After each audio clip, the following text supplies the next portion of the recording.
Olá! Hoje vamos mergulhar num tema fundamental, a análise da resiliência a desastres, olhando especificamente para o setor de proteção e defesa civil.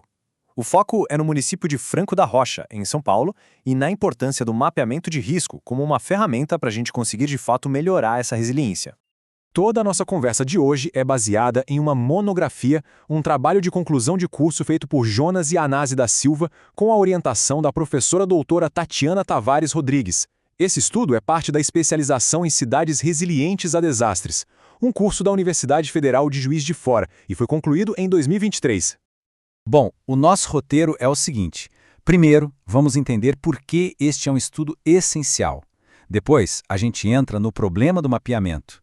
Em seguida, vamos analisar o caso de Franco da Rocha para ver os resultados na prática. E, por fim, vamos discutir quais são os caminhos possíveis para a resiliência. Então, vamos começar pelo começo. Por que essa pesquisa é tão importante? Vamos entender o peso desse estudo. A gente sabe que o crescimento rápido das cidades muitas vezes acaba empurrando as pessoas para áreas que não são seguras, como encostas de morros ou beiras de rios. E quando essa expansão acontece sem um bom planejamento, a população que já é mais vulnerável socialmente fica ainda mais exposta a desastres ambientais. Isso faz com que a gestão desse risco seja uma prioridade absoluta. É exatamente aí que entra o mapeamento de risco. Pensa nele como uma ferramenta técnica super importante que serve para identificar, analisar e, o que é fundamental, mostrar num mapa quais são as áreas mais frágeis, mais suscetíveis a desastres. A ideia é que ele seja o ponto de partida para criar políticas públicas e, claro, para agir antes que o pior aconteça. Só que, ter a ferramenta não significa que ela vai ser bem usada. E isso nos leva direto ao problema central que a pesquisa aponta: o abismo que existe entre a teoria, o que o mapeamento deveria ser e o que de fato acontece na prática. Essa frase, que é atribuída a William Edwards Deming, resume perfeitamente a questão. Não se gerencia o que não se mede. O mapeamento é exatamente isso, a medição do risco. Sem ele, gerenciar se torna quase uma missão impossível. A grande questão é: será que estamos mesmo usando essa medida para gerenciar?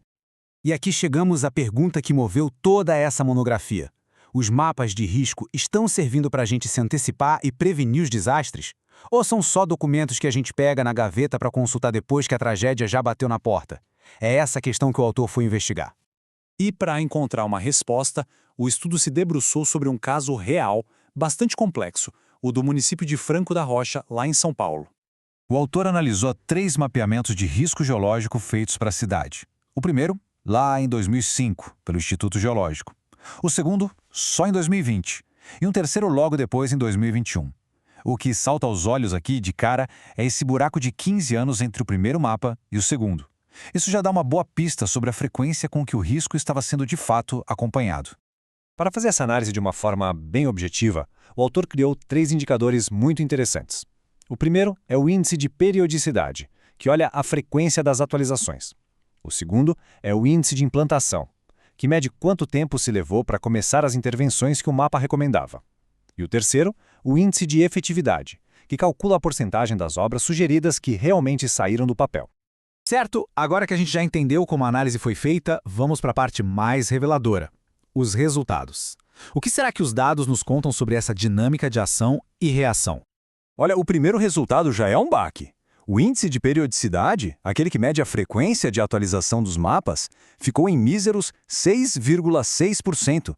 15 anos se passaram entre um mapa e outro. Para uma cidade que está sempre se transformando, isso significa tomar decisões sobre risco praticamente no escuro. E aí vem o ponto central. O estudo percebeu um padrão de reação. As grandes obras, que eram baseadas naquele mapa de 2005, só começaram a acontecer em 2016. E por quê? Porque naquele ano a cidade foi atingida por um grande desastre ambiental, com chuvas muito fortes. Ou seja, a ação veio como resposta a um desastre, e não como prevenção guiada por um mapa que já existia há mais de uma década. E se o monitoramento foi baixo, a ação foi ainda menor. Talvez o dado mais alarmante da pesquisa seja este, o índice de efetividade.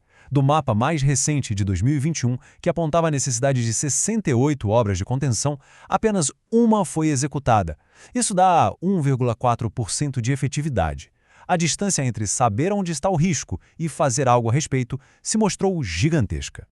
Para a gente entender melhor, é bom saber que existem, basicamente, 2 tipos de intervenção. As estruturais, que são as obras físicas mesmo, como muros de arrimo, canalização de córregos, e as não estruturais, que são mais administrativas ou comunitárias, como criar planos de prevenção e sistemas de alerta. O foco do estudo para medir a efetividade foi nas ações estruturais. Diante de um cenário desses, o que a gente pode concluir? Vamos então para a nossa última parte, os caminhos para a resiliência, com as conclusões e as recomendações do autor. A conclusão principal é muito clara. O sistema hoje funciona na base da reação. Tanto o mapeamento quanto as obras são, na maioria das vezes, empurrados por desastres que já aconteceram, e não pela prevenção. A efetividade para implementar o que é recomendado é baixíssima, e a falta de uma política pública que integre tudo isso acaba atrapalhando uma gestão de risco proativa. Por isso, fortalecer as estruturas de proteção e defesa civil é mais do que necessário, é essencial. E tudo isso nos deixa com uma pergunta para reflexão, né? Como é que pesquisas acadêmicas sérias, como essa, podem ajudar a construir uma ponte entre o que está no papel, no planejamento, e a ação que acontece de verdade no território, para que a gente consiga construir comunidades que sejam de fato resilientes? Sem dúvida, um trabalho como este mostra o compromisso do curso de especialização da Universidade Federal de Juiz de Fora em formar profissionais com visão ética, crítica e com capacidade para contribuir para um Brasil mais seguro e resiliente para todos. E para que informações importantes como esta cheguem a mais pessoas, considere seguir o nosso canal, curtir este conteúdo e compartilhar. Ajuda muito a difundir o conhecimento. Fica também a recomendação: para ter a visão completa e fiel da pesquisa, não deixe de consultar o trabalho acadêmico original. O link está disponível aqui na descrição. Para a gente terminar, um aviso importante. Este material que apresentamos é uma síntese automatizada de um trabalho acadêmico e foi gerado com o apoio de ferramentas de inteligência artificial. Por ser uma síntese, é natural que o conteúdo tenha simplificações e talvez até alguma imprecisão. Por isso, o documento original deve sempre ser a fonte consultada para se ter informação completa e fidedigna. Muito obrigado pela atenção.